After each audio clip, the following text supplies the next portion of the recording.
Rupert Lowe humiliates the BBC.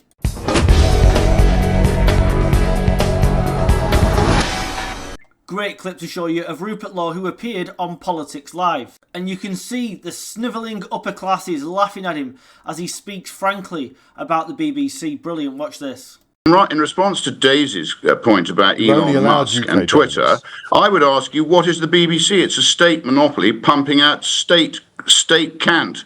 It's no different. Right. Well, it's a monopoly. I would disagree on that with you most vociferously.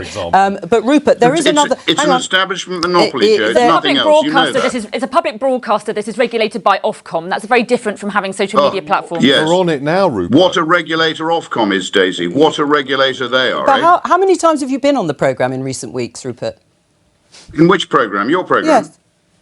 I appeared on your programme the other day live. You've chosen to put me on Zoom this week, which is fine. You've been on at least twice, so I don't think you can say you've been on. Can I just get back to the point about your association? He's absolutely right. The BBC is a state-funded monopoly. And that woman Daisy, whoever she is, oh well, it's actually regulated by Ofcom, then puts a stupid grin on her face. What's that got to do with it? Firstly, Ofcom are useless, but the fact they're regulated by they regulate the BBC means nothing. The BBC have broken their own standards over 1,500 times in the last 12 months, and Ofcom have done nothing about it.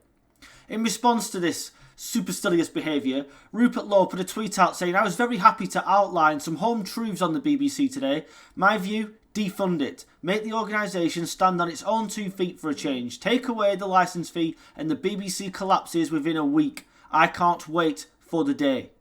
And the BBC is now, it's true, it's nothing more than a government propaganda agency, or if the Labour Party aren't in power, then it's just a left-wing propaganda agency. And Rupert Lowe is correct when he says if the licence fee was taken away and these people were forced to have a subscription model or take advertising, the BBC would either collapse or it would have to downsize significantly.